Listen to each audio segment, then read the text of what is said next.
Two of the most iconic voices in golf are back to save the day and ready to entertain in their newly weekly video podcast. Kostis and McCord, Off Their Rockers. Glad to have you with us. This is the place to be if you love golf. It's Kostis and McCord, Off Their Rockers, a golf production. Peter Kostis, Gary McCord have a very special guest today. Their old buddy and the incredible, legendary Jim Nantz from CBS Sports.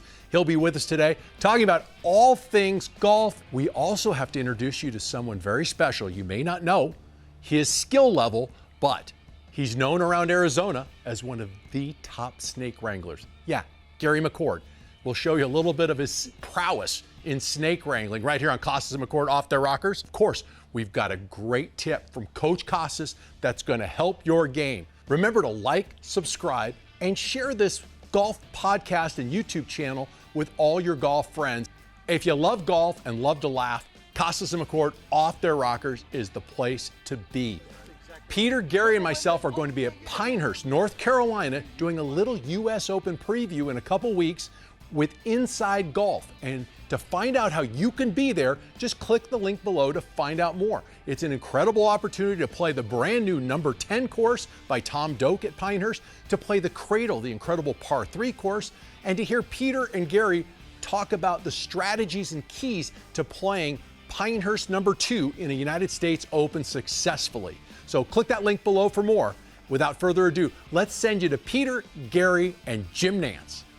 Well, we're back for Kostis and McCord Off Their Rockers, and today we have a really special guest, a longtime friend of ours.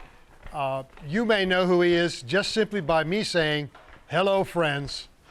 It's our good buddy, Jim Nantz. Jim, welcome to Kostis and McCord Off Their Rockers. Hello, friends. What a pleasure it is to be reunited with my best buds. My gosh, I just wish we were all together in person, but it's great to talk to you. Unfortunately, Gary's a little bit late. Gary, where are you? Gary. Keep the tape rolling. It's okay. I don't know where the hell he is. I'm smelling something here. Very, very funny coming up. No. Is he going to hop over that wall or what? I have no idea where he is. Honest to God, I don't know. He may have just decided to bail. I don't know. But it's Sorry, I'm late. All right, who we got? Who's on? Who are we doing? Jimmy. Jim. Jimmy. Nantz is on? My God. Oh, okay. All right, but there he is. Let me ask you a question. In the current space-time continuum, do you believe in the Fermi paradox? What are your views on the Fermi paradox? I've always believed in it, and I think I'm the one to turn you on to it. Whatever it is. Was that a brilliant? Jim Nantz at his best. Ladies we hit him with everything we got, and he comes up with a political answer. He has no idea what the Fermi paradox is. Just for the viewers' own edification, you cannot throw Jim a curveball that's unhittable. He's going to find a way to make contact. Yeah, we literally tried everything to upset him, and he went right into that. Well, we've talked, Jimmy, the Fermi paradox is about aliens, and do we have enough information why we cannot base it on information? That's the Fermi paradox. When did you mistaken me for Bryson DeChambeau? Again, you're expecting fastball. We threw a little curveball at you, but you're brilliant. Now, where is this costume left over from? Was this something Diane bought for? Not a costume. That's why I was late. I was at the hairdressers, and I thought it was a different look. What do you think? Well, the most interesting part is not the oversized top hat. It's just I haven't seen you with any hair on your head except your goatee and handlebar mustache. Actually, I haven't done this, Jim, in a long, long time. By the way, yours is getting thin too, so I wouldn't go there. But tell me about it. This is look, and he to this day, as you know, says he never dyes it. You know how close we used to get and look? No, and he that's not true anymore. Said, you asked me that for years. Yes. It's not true anymore. And you haven't? No, I mean, I've got some stuff in shampoo or something. But yeah, no, I'm not getting. So he admitted it. I thought of you when it was given to me too. Yeah. So first of all, we watched the telecast, and again, I have to ask this question. Congratulations on yet another Hall of Fame. Now, you got that in Charlotte last week, and Yes, I've got to ask, because we always had arguments about running totals. How many is that now for to your best recollection of Hall of Fames that you have amassed? How many do you think? Boy, they're all special to me. That one was the North Carolina Sports Hall of Fame. He is doing his smarmy bet again. So, Jim, are you 20? This one meant a ton. This is 30? The town where I was born, my birth city, where my parents were from, my grandparents, all my family. They had an amazing evening on Friday night. I had my cousin Allie present me with my medal, like as if it was an Olympic medal. Right over my neck, and it meant a lot. I had about 1,000 people there for the class, not for me. But how many halls? I don't know. But I treasure them all. You've been there for a few of them. Is it more or less than? Is it more or all less of than them? I don't hometown? understand. But the Pro Football Hall of Fame and the Naismith Memorial Basketball Hall of Fame were very special. And I kind of set all this in motion, I guess. I don't know, but this one meant a ton. The other one that meant a ton was recently my alma mater. It's not a Hall of Fame, but they hung a banner in the rafter at the University of Houston. My career started with the basketball program there. When I was a student. By Jim. And to be up there with Clyde the Glide Drexler and Elvin Hayes and Akeem Olajuwon and Guy Lewis. My kids were with me when I got that. It was over the top.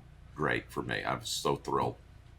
Now, as you know, the one thing about Jim and I worked together 34 years. We came out like 1 week apart on CBS. His career went one way and mine, unfortunately, went the other. But the one thing that we have been with Jim a lot, and the one thing that I think is special about him, and I go nuts every time. He'll go into a room. I remember the last one, I think we were in Phoenix. There was 1,000 people in the room. And Jim goes up to do a speech. There's no notes, there's nothing. No. And every time, just before I go, I remember I asked you we were at the table, I go, you got anything? He goes, not yet. And he's walking up in front of 1,000 people, and it was, again, I marvel at it, and I've tried to copy it, I can't do it. He sets up the structure first. What's going on, how he's going to do it. Then he gives the guts of it in the middle, and then he ties it at the end.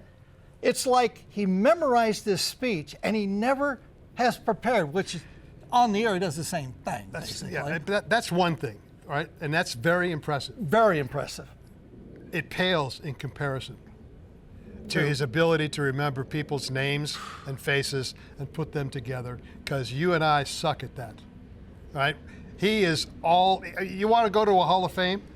Memory Hall of Fame. Give him a Memory Hall of Fame where he remembers people's, okay, what is it that makes you able to remember people's names?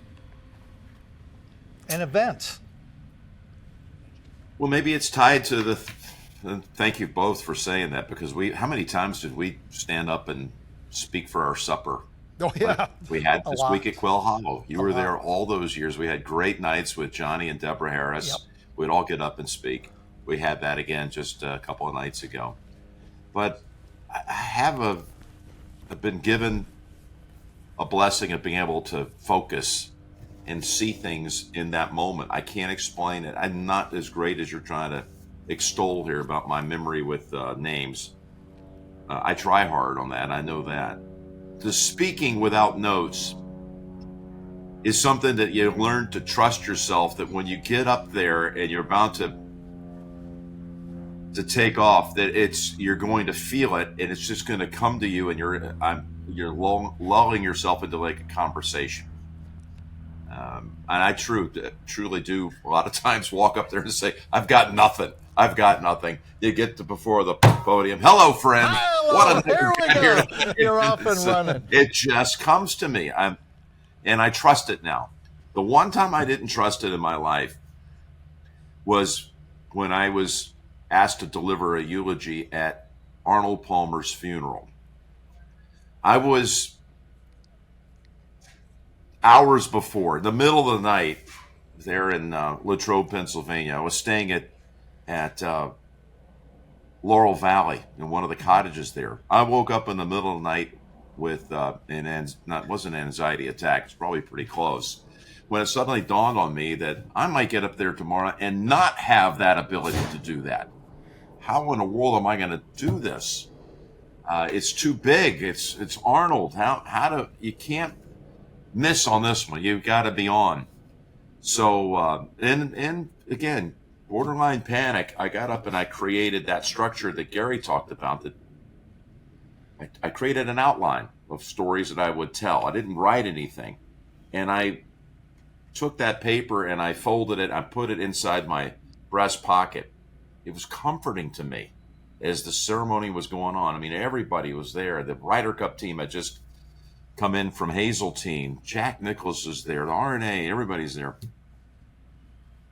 And for whatever reason, when I stepped up onto the altar and got behind the lectern, I felt the peace of the world come over me. And I never had to bring that out. I never took that out and put it in front of me. I just talked. And I was proud of that because I was stressing. I really stressed going into that one. And once I got through that, I thought, I can pretty much do that all the time. If I can survive that one, then I think I can pretty much figure out a story or two to tell on other occasions. That was just really big and stressful. Well, I mean, and an honor at the same time. Jimmy, in your business and what you do brilliantly, is we create a lot of dead time with rain delays and everything else. And the thing with Jim, he can sit there in a rain delay, and we're off the air. We get rid of us, and it's Jimmy with Faldo or Jimmy with Immelman or Jimmy with Venturi, and they'll be on the air for an hour and a half, 2 hours while it's raining and stuff. And Jimmy's got to do the show, and he's got to come up with all these stories, and that's why to be in his position, anybody that's that good, Mike Tirico, they have an unbelievable memory, and they can create a tournament like that one 5 years ago on the same golf course and tell you who was coming down the 18th fairway and start telling stories. Meanwhile, the boys in the tape machine are bringing up stuff, and they're following Jim and his memory, basically. And can you imagine you and I doing I did that once. I did it once, and it was a dead panic because the first 30 seconds I said everything I remember or knew about this tournament. Now I'm done. I'm done. So well, you're undervaluing your ability for both of you during rain delays, which we lived through many times. Think about the International at Castle Pines. Those shows were all about the two of you in the locker room getting us 4 hours of content. You're being overly generous. Thankfully, I have Tommy Spencer, our great friend, my editorial consultant. I have the great Rick Folio, who you both know really well. They have ideas. They can spark a thought. They can connect the dots, and I can expand a thought or a stat and maybe make a few minutes out of it. But really, the rain delays are a nightmare for us. They're never fun. It becomes harder work than broadcasting a tournament, just trying to fill time. But you guys were really delivering the content, and you guys did it brilliantly. Jimmy, tell the people when you're up there and you're doing something like this. You're talking about Tommy Spencer and Rick Folio, who worked for me. Tell them the process of that. They're sketching out stuff on a notepad and throw it in front of you, and you look at it while you're trying to do what you're doing, and you look, and you're now seeing if that's pertinent to the conversation. And do you throw it away, or you just let it come and whatever Tommy puts in front of you, you make a story out of it? How do you use a great percentage of it. Okay. Tommy's been with me, and you guys have known him the whole time. He's a great friend of yours, both of you. But we've been together now like over 30 years. He knows how, I would tell a story. He's thinking, he's in my head. He knows the way I would want to pay off a story, or maybe have a thought about a player coming up the 18th hole at the end. He had one on Saturday, which was very good at Quail Hollow. And by the way, he does the same thing for me in football in the NFL. And he has the added responsibility there of being a spotter, the second set of eyes. But he's in all the meetings with players and coaches in our preparation for the 2 days leading up to a game. He has all of the information, access to all the behind-the-scenes quotes, and he reads everything. He is a tremendous asset and a very valuable part of my career. I'm very grateful to him. But on Saturday, we were locked into a weekend duel between Xander and Rory. And there was an interview going on at the end with Xander. Amanda was interviewing Xander first. And somehow he knew that Xander was going for his 8th win. Okay, I would have known that. But where did Rory pick up his 8th win? Might be something interesting there. Well, he looked it up on his own, and he came up that with Rory's 8th win, Xander will be seeking the next day, happened at the World Golf Championship at Firestone in Akron in 2014. You guys were there. Mm-hmm. That's where he had won the Open at Hoylake, I believe. And then he came a couple of weeks later and he won in Akron. And then he won the next week at Valhalla. So thinking on his feet, he came up with a nugget that was pertinent, because Rory's trying to do the same thing right now going into Valhalla that he did back in 2014. Go win, and then win a PGA. But that could be derailed by Xander stepping in and winning his 8th the week before Valhalla, which is where Rory won before Valhalla. I mean, I just thought it was really, really cool how that all came together. That was him. I of course, bring it out on the air, and he deserves the credit for it. So let's do a quick change of subjects. As you, with your memory, you may or may not realize this, but I spent 10 years on number 10 at Augusta National. Then I spent 13 years on number 13. Now, I was hoping to spend 15 years on 15, but I only got 7 of them. That's another story. That's interesting. That's interesting. But I'm really, cool. I'm really miffed. Really miffed. I know every blade of grass on the 13th hole, having spent 13 years there. And I'm really miffed that I was not called in to consult on your backyard in Nashville, where you evidently have what? I got a very miniature replica hole. It's not miniature. He's backpedaling. Yes, He's backpedaling now. It's still in development. The story got out last week. Yeah. It's still not quite complete, but I would love for you to come in. It really would be cool to be able to say that you were a design consultant with me on this project. We're not quite done yet, so there's still time. I'm done begging. It's okay. Now, Jimmy, you X'd the tee from your balcony. You said, no, we're not going to do that one. Well, I have a couple of balconies off the back side of the house. One of them is way up. It's off a guest bedroom, and there's a deck up there. Yeah. But I would have to I'd have to have access from the outside to have been able to build a tee there. Why legally? Go through zoning and permits and all that. But down below, there was no place, a natural place to be able to deliver a stairwell. You'd have to reroute it all over the place. And it was an engineering nightmare is what I called it. So I took a screened-in patio. It's beautiful, and that's a big thing in the South. I'm currently in my home in Nashville, and people in Nashville like their screened-in porches. It has the blue stone flooring, the TV and couches and the whole thing. It's people live out there. Well, I just decided I was going to live more in a Topgolf type situation, strike all the furniture, and let's take some of the columns that are out holding the screen and make sure they're not structural, and get one of these remote controlled screens that can come up, and voila, you can open it up and you have a shot into that green. We buzz sawed into the flooring, into the bluestone, a semicircle, and then had that laid down with turf. So you got a very cool experience where you can hit a little pitch shot, and you get that great ball in the air kind of soaring through the sky feel, all while you're being serenaded by the Augusta melody. And it's hey, listen, I like subtlety, guys. I like understated. I like very. Okay, all right. Jimmy, let me ask you this question. Now, at Pebble Beach, you have the replica of the 7th hole at Pebble Beach. Yes. Why don't you just, for us, buy 16 more houses, put up 16 more holes, and we'll just play Nantz Country Club golf course. That's it. Simple. And we'll just go to his Don't house, even need a cart. serenaded by the Masters theme, and you and I can hit shots in his various backyards across the world.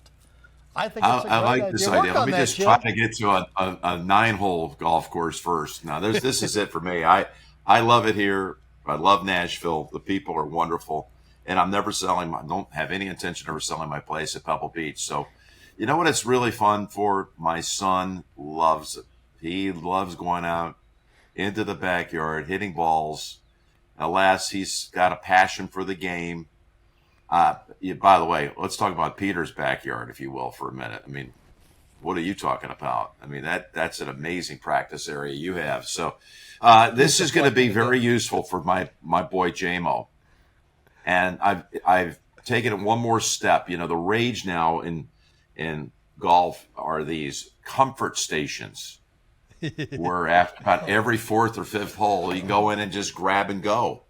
Nobody's charging you. It's a big Discovery Land treatment at El Dorado, Yellowstone, you know, all the Estancia. I've seen pictures of the posts, of the signpost. Yes, I have my directional signs. Comfort station that way. So I can't pick up this monitor and show you, but I've got a whole army of people right now installing my margarita machine and my ice cream maker, my soft serve ice cream maker. I knew he was drinking. Yeah. I knew it. To come up with all this stuff, you've got to stay awake at night, and you've got to drink a lot. A lot. You know, Gary, have you ever called a golf tournament while drinking a margarita? We both have. By the way, tell them that story. That's funny. That's funny. It involves a very good friend of yours. Go ahead, Jimmy. Go admit it. Oh, you should. All right. We weren't live. That's the good thing. We weren't live. We were calling the. Listen to this. So Jimmy and I are doing this par 3 at the 7th hole for the AT&T Pebble Beach Pro-Am.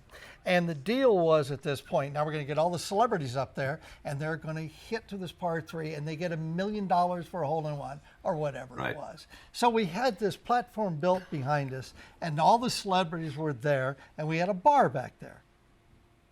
So we're going along, and we've got Rick Folio's back there, and he is hurting all the Hollywood types to when they're going to hit next. And Jimmy's on the air, we're going, and we've got Clint Eastwood there with us. Clint was 90 at the time, something like that. So here's the scene. So Jimmy gets up to go do an interview right in front of us, and Folio comes up and he goes, "You need a drink?" I said, "Yes." So I said, "Bring me margarita." So I get a margarita in front of me like this, and I'm sitting there and I'm sipping it. Jim comes back and he puts his headsets on and we're going, and he looks down and he goes, "What's that?" And I said, "Margarita." And he then scolded me. "You know, I never drink. Ever when I'm on the air." And he is now absolutely on my ass. And he looks at me and there's a pregnant pause and he goes, "Have Folio will get me one too." Okay, Folio, get over here. So now we put one in front of him and we're drinking and he has to do another interview. Clint is over here to the right, 3 of us. And Clint goes, he looks at me and he goes, "What's that?" I go, "It's a margarita. You need one?" "That would be great." I said, "Okay, here." And I put it over there. Well, he kept doing interviews. Folio kept bringing margaritas here because Clint was drinking them all. He didn't have a clue where he was at the end of that show, did he, Jim? It was hilarious. So we got Jim was drinking on the air. I was facilitating, and we got Clint Eastwood just hammered. Absolutely. It was one of the great shows of all time. We were on tape. I was a naughty boy. We were on tape. Okay. By the way, I meant to show you one thing. Oh, go ahead, Peter. No. Speaking of naughty boy, I want to take us back to Colonial. Back in the day. There you go. And with Rodney Johnson. And this is back with Venturi and Frank Trachinian, you, me, Gary. But we were doing USA was just now getting into a little bit bigger cable shows, right? And I was the 18th hole analyst for USA Network. My partner, my Jim Nantz, was Bill McAtee. However, the French Open tennis conflicted with Colonial, and Billy had to be in Paris, which is a whole other story, which we can't get into, but boy, would I love to. New announcer. And so my new buddy in the 18th tower was Jim Nantz. Wow. Well, yeah. Here we go. Rodney Johnson always hosted us sometime in the middle of the week. Yep. And this time we're at his house, and he brings in food from the French restaurant. He'll remember it. I'll bet you he'll remember it. They had the greatest French fries in the world. Le Chardonnay, maybe? No. Tick. Started with an M. Too late. Started with an M. Palms de Provence. They had Palms de Provence French fries. We had steaks. Oh, those were good. I remember that now. Some of them, right? So when Venturi won the U.S. Open in 1964 at Congressional, Rodney Johnson decided to break out some 1964 Petrus wine to celebrate the occasion. Now, for those of you who may not know this is like the Babe Ruth of wines. This is like unbelievable. And Jimmy was sitting there and drinking. We were all drinking. Rodney kept opening up bottles or whatever. And then all of a sudden we realized, Frank goes, we're on the air in 30 minutes. So we get in the car. We only had to drive across the street. We go to the 18th tower, and I'm just going to say that Jimmy was a little bit. He liked Petrus. Yeah, he liked Petrus. I was saved by a weather delay. Well, this is the best part. To show you the power that this man has. I mean, it's incredible, right? You may think he has good memory, but this is power, right? He gets on the air and he says, "Hello, friends.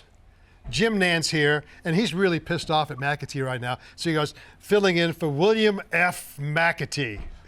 Well, the F for him didn't mean Franklin, which was Billy's middle name. That's Ford. William Ford. That's right. McAtee. Sorry. Yeah. See, I screwed. See that? Fix that. There you go. And so we're getting ready to get the show started, and then boom! This huge bolt of lightning comes down, He cued it. blows up a tree, a couple hundred yards away from us, boom, plays over with. That's the power of Jim Nantz. He would never be where he is today if that went on the air, because we were all hammered, including the producer-director.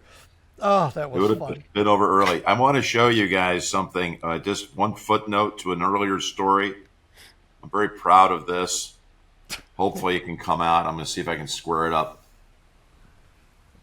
That's in your backyard, isn't it? Which house is that one? This one is, I believe, here in Nashville. Am I on the board by any chance? I've got my three kids, Caroline, Finley, and Jameson, all tied at 2 under on the back nine. Look at the players that are in pursuit. You got Nicholas, Couples, Palmer, Woods, player. Anyway. No Norman, huh? There were a few people that got left off. No foul, though. I've got a slate made for him, but he's not there yet. Yeah. How close is that margarita machine getting ready? Jim, is it like It's not quite. It's probably a couple days away, but it's going to be the slushy kind. Oh, I love that. Yeah, it's the way to go. And I got a hot dog roller and bun warmer where they can be on that rack. You eat hot dogs at what event? Is it the Super Bowl? You have a hot dog or something? I have a hot dog at every football game at halftime. It's the only time all year I eat a hot dog. At every football game. I don't finish the whole thing. Why? I eat 3/4 of it so that I can feel a little bit better about myself. When did this? It's a tribute to something, you know that. What is it? Well, my son's kind of, he's turned me Likes back that. onto the love affair for hot dogs. So, yeah, no, I can't attribute it to anything. But at a ball game, you focus for about an hour and a half through 2 quarters, and it's the intermission, and I mean, I run right for the hot dog every game. Every game. Jimmy, you've seen every major sporting event there is. You've done them. Is there one, if they go, okay, Jim Nantz, give me your most, Come on. your most, I got to word Memorable? this because he's going to get it out, that he's going to move around it. What is the one sporting event You wouldn't ever give up? that you would never, ever, I know what that is too, so I can't answer that. It's the Masters. You know the answer to that. Yeah, I know the answer to that one. Is there It's the one anything that it's stands the out one in you your gave career? up long ago. That was 1994, by the way, Jim. Yeah. By the way, Jim, listen to this one. So, Jim, the first time we both get to the Masters was 1986. And Jim and I and Frank Chirkinian, he goes, you guys, be here at 2 o'clock. We're going to go downstairs to see Horde Harden in the catacombs below. And Horde Harden was running the tournament. Do you remember that day that we went down there? I What remember an idiot it. I made out of myself. I think our memories of this are a little bit different. I think there's been a little bit of an embellishment factor through the years. From me? Okay. Are you kidding? No, it would not be like you at all. But I what remember do you having a remember? very nice meeting with Chairman Harden at that time. Yeah. You were on one side of the room, I was on the other, and Frank was sitting in the middle. And Frank he was just, with as you. a courtesy, want to introduce his 2 new announcers to the 86 Masters broadcast team. Yes. Okay. Now, here's what really happened. As we get in there, I have to sit right in front of Horde Harden and his desk with a picture of Bobby Jones behind him. And it is a dark, musky room down in the catacombs. Jim hides over in the corner with Frank Chirkinian, our illustrious producer-director. It was Butler Cabin, wasn't it? No, it was not. That's where I had my meeting with And I sat there in a couch facing him while Jim's over there in the corner. And now he's looking at me and not looking at all of Jim, and he's going like this. Now remember, here's what we do here, and there's protocols. You can't mention this, you can't do that. And he's going This like is this true. to This me. Mostly true. Yeah, He's this part going is like mostly this to true. me. And then at one point, I had a cable yellow sweater with white Levi's on, and I put my 2 feet on the coffee table in front. I go, okay, I'm going down with this, because he is literally, he's a principal. I'm the kid that's screwing up, and I'm going to get. And I'm looking over at these guys, Jim, and I said, to this day, I'll never forget it, because I was waiting for a pregnant pause, and he's telling me what to do and everything, and I'm like this, and I go, and he stopped, and I said, so Mr. Harden, I said, so I won't be able to wear the clown suit on Saturday? Do you remember that, Jim? You're asking me with that outfit on? I am baiting you. And he said no. And I said, damn, I'm going to lose the deposit. And Frank went like this. He put his head like this, and I knew I was in trouble. So we get up and go out, and the door opened, it creaked. You went first, I went second. Frank, who was 5'8", grabbed me by the back of the neck and squeezed it. And he said, don't you ever listen. And he got giggling up in front, and there we marched out, and I knew I wasn't long for Augusta. Yeah. Because I'd eventually worn this. You have a very creative brain. Let's just put it that way. It's screwed up, but margaritas. Sometimes, and you've sometimes addicted these me to stories margaritas. are just they're priceless the way they become. I got one last question, and I hesitate to ask this, but are you a Kentucky Colonel? No, You're not. What's that? no, What I'm is not. it? What's Kentucky Colonel? I got one thing What? in my entire That he doesn't have? one thing He'll in my get it life. by the end of the week. I He'll know. get it. Yeah. Somebody's I- going to see this and give him the certificate and make him a Kentucky is it? Colonel. It's a certificate of excellence that you get for doing something for Kentucky and you can I go never into got certain it. I've restaurants never and you- been. I got the highest civilian award ever issued in the state of Kentucky, in the Commonwealth of Kentucky, but it's the next thing beyond the colonel. See, I No, I'm joking. I knew that. See, that's it. I have somewhere for a second. I couldn't do that to you, Peter. No, you got that one on me. Well, we hope you have a heck of a good time. We hope that you. Oh my word!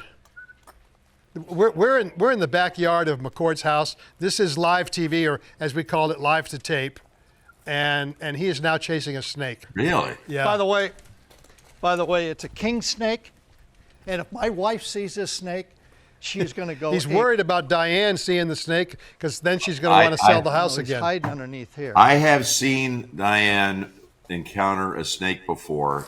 I don't know if Gary can hear me, but we were in Napa. Oh yeah. And we went up with Zina. Damn. And we saw a snake outside of like a villa, and it traumatized Diane McCord. Seriously, and Gary killed it himself. By the way, I'm not sure if Diane or I was more traumatized between the two of us. Thank you so much for coming on and spending some time with your old buddies. And we never get invited. I'm glad to you your guys house didn't to forget play. about me. I was worried that you'd lost my number. Really? So, Really? yeah. Really? Okay. We need tickets to any major event. We'll call you, okay? I got to tell you, I'm in. Anytime I can spend with the two of you, I'm saying this truly from my heart. It's a win for me. I miss the heck out of you guys. I love you both dearly. And I love being able to be together with you back, just a little more than a month ago when I was in town for the Final Four. So thank you. I'm looking forward to the next occasion. Listen, enjoy your kiddos. Enjoy your 13th hole, which I had no part in, but that's okay. You've been there enough, yeah. And we really appreciate all that you've done for us and for the game of golf and CBS. Love you guys. Thank you. Take care, Jimmy. Thanks, Jimmy. Now it's time for Coach Kostis. Peter gives us some great tips to help our games. Since speed is so important in putting, I want you to understand something. We don't ever want flash speed with the putter. So we don't ever want the putter to hit the ball and then recoil. That constitutes flash speed. What we want is a nice, steady, slow acceleration of the putter through the impact zone. So what happens then, if you are one of those who recoils your putter, you don't have the right distance or length of backstroke for the putts you want to hit. You either go back too short and hit it hard and then recoil, or you go back too long and quit on it and recoil. You don't have any sense of touch or feel. So what I want you to practice is the ability to stroke the ball with your putter, and then if I put my putter about 4 inches in front of the ball, there's where I want to stop, and there's where I want to have my putter head finish until the ball goes in the hole or stops rolling. I don't want any recoil. So practice. We call it sticking your follow through. Practice. Hit and hold.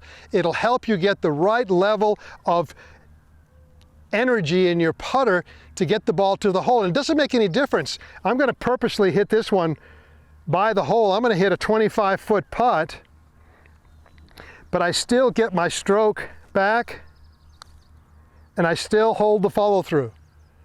So practice, stick your follow through, no recoil, and you're going to get better speed control and you're going to be a better putter.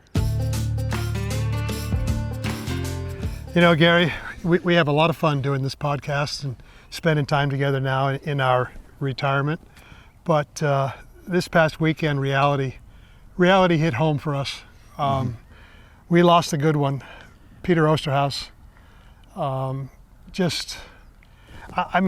speechless. I mean, he couldn't have been a kinder, gentler, better person than he was. He was spectacular. Yeah, in our business, there's a lot of nonsense going around, and Peter Oosterhuis was an absolute anchor.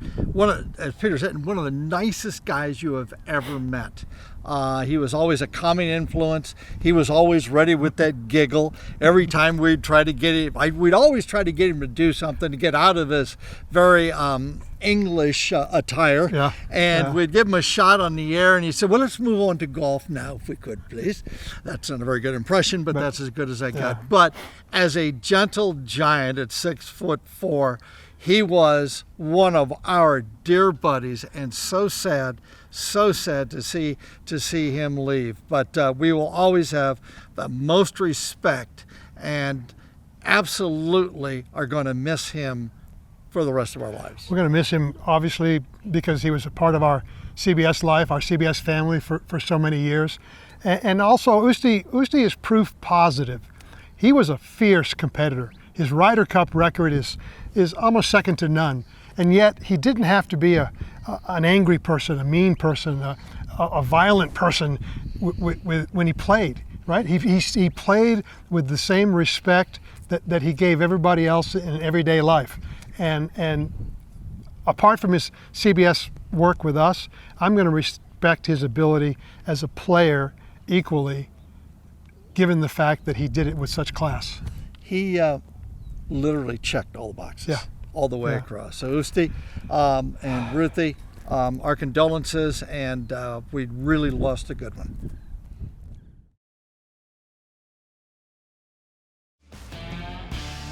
Thanks so much for watching today's episode with Jim Nantz. Kostis and McCord Off Their Rockers is going to be bringing you some more great guests and, of course, great tips from Coach Kostis.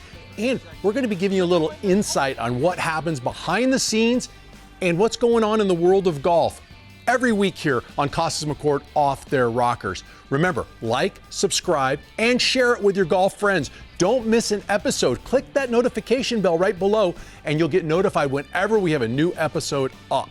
So for Peter and Gary, I'm Mike Abram. Remember, look for us in Golf Magazine and on golf.com. We'll be back with another episode of Kostis and McCord Off Their Rockers very soon. Thanks for watching.